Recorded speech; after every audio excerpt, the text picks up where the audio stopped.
आज आपल्या विद्यार्थी एज्युकेशन सोसायटी अंतर्गत संचलित इंद्रकेसरी गणपतराव आंधळकर हायस्कूल या आपल्या विद्यालयामध्ये नवीन शैक्षणिक वर्ष 2025-26 या वर्षातील पहिली शिक्षक पालक सभा संपन्न होते आहे। त्या निमित्तानं मंचावरती उपस्थित असणारे शाळा व्यवस्थापन समितीचे अध्यक्ष, आमचे मार्गदर्शक आदरणीय यशवंतराव माने तात्या, त्याचबरोबर या ठिकाणी मंचावर आसनस्थ झालेले या विद्यालयाचे माजी विद्यार्थी, त्याचबरोबर शाळा व्यवस्थापन समितीचे माजी उपाध्यक्ष निशांत पाटील साहेब, तसेच या ठिकाणी अगदी वेळ काढून आपण शून्य पालक बंधू आणि भगिनींनो उपस्थित राहिला याचा मनस्वी आनंद होतोय। तेव्हा आपणा सर्वांचं मी प्रथमतः आपली संस्थान विद्यालयाच्या वतीनं सहर्ष स्वागत करतो।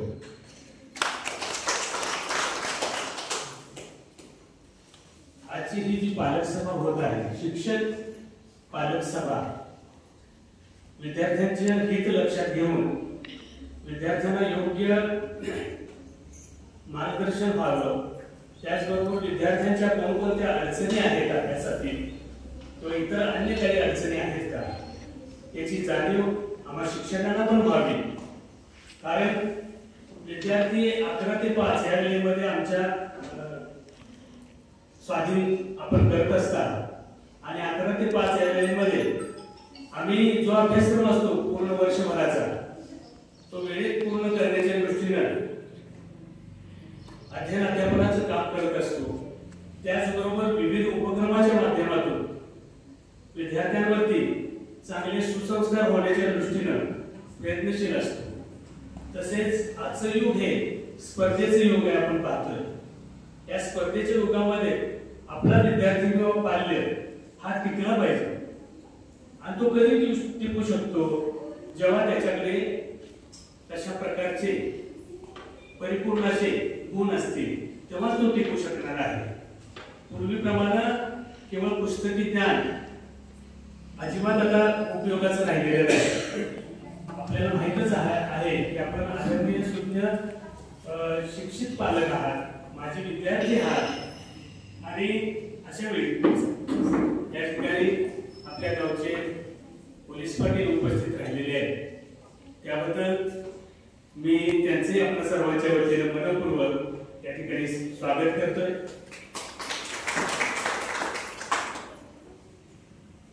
तर विद्यार्थी हा सर्वगुण संपन्न करावा म्हणून आपल्या शाळेमध्ये कोणकोणत्या प्रकारचे उपक्रम आपण राबवतो, गुणात्मक त्यांच्यामध्ये प्रगती व्हावी या दृष्टीने काय काय करत असतो याची जाणीव पालकांनाही व्हावी आणि पालकांना सुद्धा घरी थोडाफार अभ्यास घेताना कोणत्या अडचणी येतात आणि त्या अडचणीवरती आपण कसं मात करू शकतो, काय करू शकतो याची थोडक्यात देवाणघेवाण, विचारांची देवाणघेवाण, हितगुज विद्यार्थ्यांचं हितगुज करण्यासाठी विद्यार्थ्यांच्या संदर्भात आपण या ठिकाणी एकत्र जमलोय। मला आनंद होतो आणि अभिमान वाटतोय की 1967 सालची स्थापना या विद्यालयाची, त्यावेळी नानांनी, हवालदारांनी वगैरे सगळ्यांनी तात्या या ठिकाणी स्वतः सक्रिय आहेत, आबा असतील, त्यांनी हे छोटंसं रोपटं लावलं आणि या रोपट्याचं वटवृक्षात रूपांतर झालंय आणि त्यांनी जे पवित्र हेतूनं हे रोपटं लावलं ते वाढवण्याचं काम आम्ही सर्व शिक्षक बंधू भगिनी सर्वजण अगदी मनापासून करतोय। आणि खरं हे रोपटं वाढवत असताना खरा हातभार लागतोय गावाचा, त्याचबरोबर आदर्श अशा पालकांचा हातभार असणं गरजेचं आहे। तो हातभार तुमचा असल्यामुळं या ठिकाणी आम्ही व्यवस्थितपणे काम करू शकत आहोत, करत आहोत। मला सांगायला या गोष्टीचा आनंद वाटतोय की आपल्या विद्यालयामध्ये जो स्टाफ आहे तो वेल क्वालिफाईड आहे। लक्षात घ्या, मी या पवित्र क्षेत्रात ज्ञान छानपणाचं कार्य करतोय. ते गेली 30-31 वर्ष झालं मी या ठिकाणी काम करीत आहे. याच्या अगोदर मी 94-95 ला डीएड कॉलेज सागाव शिराळा या तालुक्यातलं गाव डीएड कॉलेजवरती मी प्राध्यापक म्हणून सेवा केली आणि 96 साली या ठिकाणी रुजू झालो. तेव्हा पूर्वीचे जे कोळेकर सर होते मुख्याध्यापक, पवार सर होते, खंडागळे सर होते, हे सर्व टीके माने सर होते. या सर्वांच्या साक्षीनं सर्वांच्या थोडक्यात सर्वांच्या तालमीत म्हणा मी तयार झालो. मला संस्थेने संधी दिली 1996 रोजी आणि तेव्हापासून आज तागाय वेगवेगळे उपक्रम विद्यार्थ्यांसाठी राबवण्याचा मी प्रयत्न करीत आहे. माझ्या सहकार्यांच्या सगळ्यांच्या प्रयत्नातून आजपर्यंत तुम्ही पाहिलं असेल आपल्या विद्यालयाचं नाव मोठमोठ्या शाळांच्या बरोबर घेतलं जातं. एक छोट्याशा गावातलं हे विद्यालय, परंतु त्यांच्या बरोबरीने आपण काम करतो आहोत याचा मला अभिमान आहे आणि याचं सर्व श्रेय जातं माझ्या सहकार्याला. आपल्या संस्थेचे चेअरमन आदरणीय उदयसिंह पाटील काका यांच्या मार्गदर्शनाखाली या ठिकाणी काम चालू आहे. अनेक वर्ष झाली आम्ही वेगवेगळ्या प्रकारचे उपक्रम राबवतोय. प्रथम सत्रामध्ये आपल्याला माहिती असावं की विद्यार्थी सर्वगुण संपन्न होण्यासाठी, विद्यार्थ्यांच्या कलागुणांना वाव मिळण्यासाठी आपण बौद्धिक स्पर्धांचं आयोजन प्रथम सत्रात करतो. द्वितीय सत्रामध्ये क्रीडा स्पर्धा घेत असतो. म्हणजे खेळामध्ये सुद्धा मुलं खूप चांगल्या पद्धतीने चमकतात. आता सरांनी सांगितलं की जर या ठिकाणी स्पर्धा झाली, कालच संपन्न झाली, जिल्ह्यात नंबर काढला आपल्या विद्यार्थ्यांनी, क्रिकेट स्पर्धा झाली, त्याबद्दल आपल्या सर्वांच्या वतीनं, संस्था विद्यालयाच्या वतीनं, सर्व मान्यवरांच्या वतीनं त्या खेळाडूंचं मी मनपूर्वक हार्दिक अभिनंदन करतो. तर असा थोडासा एक्स्ट्रा वेळ देऊन आता गुणवत्ता वाढवण्याच्या दृष्टीनं आम्ही सकाळी 10 वाजल्यापासून तास चालू केलेले आहे. आपल्याला माहिती आहे आपण सर्व शून्य पालक आहात. आता खरं वास्तविक आपल्या विद्यालयामध्ये जवळजवळ 350-350 पट आहे. पालक यायला हवे होते. बघा आमचं दरवर्षीच आवाहन असतं पालक सभेसाठी उपस्थित राहावं, तरी परंतु आपण खरं जागरूक पालक म्हणायला हवं. आता ते जागरूक नाही असं मी म्हणणार नाही. काम आहे, सुट्टीचे दिवस आहेत, कामाचे दिवस आहेत, याचा पण आम्ही विचार करतो. तसं काही नाही, सक्ती आम्ही कधी केली नाही आजपर्यंत. परंतु आपण थोडासा कामातून वेळ काढणं गरजेचं. आपल्या पाल्यासाठी वेळ द्यायला, पाल्य घडला तर आपलं सर्व काही सुखकर होणार आहे. पाल्य फार महत्वाचं आहे, संतती महत्वाची आहे. फक्त संपत्तीच्या मागे जाऊन चालणार नाही. संपत्ती काय आज आहे तर उद्या नाही आहे. संतती कायम टिकते आणि संतती जर चांगली निपजली, चांगली घडली तर मला 100% गॅरंटी आहे. आणि मी अनुभवातून बोलतोय, 30-31 वर्षाच्या अनुभवातून बोलतोय, उगीच काहीतरी बोलत नाही. मी स्वानुभवातून सांगायला लागलोय की विद्यार्थी वेगवेगळ्या गुणवत्तेचे, वेगवेगळ्या क्षमतेचे असतात आणि त्या सगळ्यांना योग्य पद्धतीने वाव देणं गरजेचं आहे. तेच खरं शिक्षण असतं. म्हणून मला आनंद होतोय बघा की पूर्वी 1997 रोजी एक स्कॉलरशिपला विद्यार्थी बसला होता. पंकज जाधव म्हणून एक विद्यार्थी, माझी विद्यार्थी आहे, तो आता इंजिनियर आहे, आपल्याला माहित असेल. आणि तो 97 ला बसलेला विद्यार्थी. स्कॉलरशिप परीक्षा देणं हे सुद्धा फार महत्वाचं आहे. नवोदय परीक्षेला बसणं फार महत्वाचं आहे. एनएमएमएस स्पर्धा परीक्षा, त्या परीक्षेला बसणं अतिशय महत्वाचं आहे. कंपल्सरी सर्व विद्यार्थ्यांनी, पालकांनी आपले पाल्य त्या स्पर्धा परीक्षेला बसावे. निदान त्यांना माहिती तर होतं की बाबा कशा प्रकारचे प्रश्न येतात. थोडीफार उजळी होते, आम्ही तयारी करून घेतोय. पण त्यातून पण राहिलेला वेळ, जास्तीचा वेळ हा तुमच्या घरी असतो, तुमच्या सोबत असतो मुलगा मुलगी, आपला पाल्य. तेव्हा फक्त तुम्ही काय करायचं, लक्ष द्यायचं आहे केवळ की तो अभ्यास करतो की नाही, किंवा आज वर्गामध्ये काय शिकवतं, कुठल्या विषयाचं काय झालं. मी तर आता वार दिनांक सुद्धा लिहायला सांगितले प्रत्येक तासाची. तुम्ही पाहत चला जरा बंधुवर भगिनीनो, तुम्ही जरा थोडंसं जागरूक होणं गरजेचं आहे. काम तर आहेच, काम तर करायचं लागणारच आहे. पोटा पाण्यासाठी आपल्याला काम करावं लागतंय, काबाड कष्ट करावं लागतं, याची जाणीव आम्ही मुलांना करून देतो बरं का. मुलांना सांगतो आई वडील किती कष्ट करतात, त्याचं जरा भान ठेवा, जाण ठेवा. काय हुल्लडबाजी करणारे दोन-चार मुलं असतात वर्गातून, त्यांना लगेच आम्ही त्या ठिकाणी थांबवतो, असं नाही, हे चुकीचं. आणि प्रेमाची शिस्त लावली इथं. पूर्वीसारखं ते पोलीस कस्टडीमध्ये जसं मारहाण होते, मी सगळं अनुभवलंय, मला ते वाईट वाटायचं त्यावेळी. असं मारून नाही चालणार मुलांना. मुलं काही गुन्हेगार आहेत का?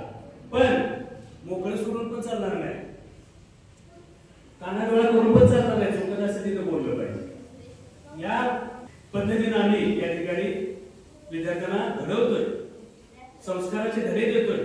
त्यासाठी काही कार्यक्रम घ्यावेच लागतात बघा. शासनाचे कंपल्सरी कार्यक्रम, आता 15 ऑगस्टची पीडीएफ पडली बघा. 15 ऑगस्ट कसा साजरा करायचा, आता 15 ऑगस्ट अजून लांब आहे, तरी सुद्धा त्यांनी तत्पूर्वी नियोजन करायला सांगितलेलं आहे. तुम्ही पाहिलं असेल, शैक्षणिक वर्ष सुरू झाल्यानंतर लगेचच आपल्याला गिनीज बुकामध्ये नोंद होण्यासाठी योगा संबंध महाराष्ट्रावर घेतला गेला. सांगलीमध्ये देशभर हा उपक्रम राबवला गेला तसं पाहिलं गेलं, पण सांगलीनं खरं लीड घेतलं योगासनासाठी. आणि गिनीज बुक मध्ये आपल्या या योगासनाची आपण जेवढे सहभागी झालेले होतो त्यांची नोंद करण्यात आली आणि एक रेकॉर्ड ब्रेक काम आपण केलेलं आहे. सिवल मॅडमने त्यासाठी पाठपुरावा घेतला. शिक्षणाधिकारी, शिक्षणाधिकारी, शिक्षण विस्तार अधिकारी, सर्व विभागाचे प्रशिक्षण अधिकारी सगळ्यांनी लीड घेऊन, आणि विशेषतः प्रत्येक काम करायचं म्हटलं तर साहजिकच शाळेमध्येच खरं वास्तविक काम होतं, याची जाणीव सगळ्यांना आहे. शाळेतूनच या देशाचं भवितव्य घडत आहे. आजचे हे विद्यार्थी उद्याचे भावी नागरिक, सुजाण नागरिक या देशाचे आहेत. म्हणून सगळे उपक्रम आमच्याकडूनच राबवून घेतले जातात. आम्ही बऱ्याच वेळा त्यांना म्हणतो की जे इसेन्शियल आहे, आवश्यक आहे, ते उपक्रम आम्ही जरूर राबवतो. आमचा जास्त वेळ मुलांना शिकवण्यामध्ये जाऊ द्या, पण शिक्षण पण द्याच तुम्ही, त्याचबरोबर उपक्रम राबवलेच पाहिजे. म्हणून तो योगाचा कार्यक्रम झाला नुकताच, तुम्ही पाहिला असेल. त्याचबरोबर आता UDIS प्लस, आता ऑनलाईन सगळं झालंय, ऑनलाईन हजेरी दिसते सगळे देशभर. कोणत्या विद्यालयामध्ये किती विद्यार्थी आहेत, मुली किती, मुलं किती, आणि संवर्गासहित सगळं दिसतं. आजची उपस्थिती किती, रोजची उपस्थिती आम्हाला बघायला लागते. शालेय पोषण आहार विभाग आहे, तुम्हाला माहिती आहे, खूप चांगलं रुचकर असं या ठिकाणी पोषण आहार बनवला जातो. मुलांना मी सांगतो, कृपया आपण पण सांगा. खूप चांगला भात आणि भाजी वगैरे खूप छान आणि पूरक आहार पण दिला जातो मुलांना, तेव्हा त्याचा लाभ घ्यायला सांगा. काही मुलं भात खातच नाही, आम्ही पाहिलंय. आम्ही त्यांना खायला भाग पाडलंय, थोडं थोडं तरी खायला पाहिजे, हळूहळू सवय लागली पाहिजे. आणि भात भाजी जी आहे ती अतिशय पौष्टिक आहे, त्याचा पण आपण जरा थोडंसं आपल्या पाल्यांना कल्पना द्या की. आणि वेगवेगळ्या स्पर्धा आपण घेतोय, त्या स्पर्धांमध्ये हिरिरीनं भाग घे, तुला येऊ अगर नाही येऊ. आणि खरं सांगू का, हेच मुलांचं वय आहे, 5वी ते 10वी, त्यांचा बेस तयार होतो. बेस तयार झाला की मुलं कुठं मागं पडत नाही. ही स्वानुभवातून मी बोलतोय. आपण शालेय स्तरावरती ज्या विविध स्पर्धा घेतो, वक्तृत्व स्पर्धा असेल, गायन स्पर्धा असेल, तर त्याचा आपल्याला चांगला बेनिफिट मिळतोय. जिल्ह्याला, तालुक्याला आपल्या शाळेचं नाव झालेलं आहे, मुलांनी नाव केलेलं आहे. विशेषतः इतकी गुणी विद्यार्थी आपल्या शाळेतून घडतायत, उच्च पदस्थ आहेत. आता पोलीस पाटील आपले, ते सुद्धा आपले माजी विद्यार्थी, शाळेचे सरपंच माजी विद्यार्थी. म्हणजे त्याचबरोबर हे उद्योजक आपले अर्जुन, हे सुद्धा. म्हणजे मला म्हणायचं काय, आपण सर्वजण या शाळेतूनच घडला आणि याचा अभिमान वाटतो आम्हाला. वकील झाले, इंजिनियर झाले, डॉक्टर झाले, खूप चांगल्या पद्धतीनं आपापल्या क्षेत्रामध्ये कार्यरत आहेत. या सोशल मीडियाच्या माध्यमातून मी सगळ्यांना पाहतोय, फेसबुक असेल, याच्या माध्यमातून, व्हॉट्सअपच्या माध्यमातून पाहतो, समाधान वाटतं. मुलं आपली खूप चांगल्या पद्धतीनं काम करतायत. तर ही मुलं जी आपली आहेत आता सध्या शिकत आहेत, त्यांच्यावरती लक्ष देणं फार गरजेचं आहे. आणि ही स्पर्धा परीक्षा महत्वाची. आणि स्पर्धा परीक्षेतून विद्यार्थी चमकला म्हणजे त्याला हळूहळू जाण घेत जाईल आणि भविष्यात त्याला वेगवेगळ्या स्पर्धा परीक्षांना सामोरं जायचं आहे. शिक्षक व्हायचं असेल तर त्यात परीक्षा आहे आता लागू केलेली आहे. कोर्स तर पूर्ण करायचा, सीईटी पण त्यांना पूर्ण करायची, त्यात परीक्षा पण द्यायची. प्राध्यापक व्हायचं तर नीट परीक्षा सेट नेट आहे. त्याचबरोबर शिक्षक व्हायचं तर डीएड बीएड करून ह्या परीक्षा पण द्यायच्या आहेत. स्पर्धा परीक्षेला पर्याय नाही. मग ही तयारी होते माध्यमिक शाळांमधून, प्राथमिक शाळांमधूनच तयारी होत असते. मला त्यासाठीच मला सांगायचं आहे की आपला निकाल सुद्धा खरोखरच उल्लेखनीय आहे. आपण पाहत असाल, बघत असाल व्हॉट्सअपला वगैरे आपल्या यंदाचा 10वीचा निकाल सेमीचा सलगपणे 12 वर्ष झाले सेमीचा 100% निकाल आहे बघा. त्याचबरोबर एखादा विद्यार्थी आपला फेल होतोय, कारण ते पण असं आहे कोरोना काळ मध्ये झाला. कोरोना काळात मुलांचं फार मोठं नुकसान झालंय बरं का, लक्षात घ्या. त्यामुळं यंदा एक विद्यार्थी मराठी माध्यमाचा फेल झाला. मागच्या वर्षी पण तसंच झालं. नाहीतर मराठी माध्यमाचा सुद्धा 100% निकाल आपल्या गेल्या सलगपणे 4 वर्ष झाले 100% निकाल आहे 10वीचा. आणि एनएमएम स्पर्धा परीक्षा जी आहे त्या स्पर्धा परीक्षेमध्ये कुठतरी 1-2 विद्यार्थी 4-5 विद्यार्थी पण आजपर्यंत बसत होते मेरिट मध्ये, शिष्यवृत्ती मिळत होती. आता गतवर्षी तर 25 विद्यार्थी बघा. आणि यंदा जरा थोडासा टफच पेपर झालेला आहे. या ठिकाणी सर्वच शाळांचे निकाल टफ लागलेले आहेत. त्यातूनही आपले 6 विद्यार्थी एनएमएमएस ला शिष्यवृत्ती धारक झालेले आहेत. त्या 6ही विद्यार्थ्यांचं मी आपल्या सर्वांच्या वतीने मनपूर्वक हार्दिक अभिनंदन करतो. विशेषतः या ठिकाणी पालक पण उपस्थित आहेत. त्यांच्या समवेत आणि त्यांचा सत्कार या ठिकाणी संपन्न होतोय. मला सांगायला खूप आनंद होतोय, पवित्रा तानाजी माडे ही विद्यार्थिनी ती प्रथम आलेली आपल्या विद्यालयामध्ये आणि तिला 7वी शिष्यवृत्ती प्राप्त झालेली आहे. तिचं आणि पालकांचं मी मनपूर्वक आपल्या अध्यक्ष उपाध्यक्षांच्या शुभ हस्ते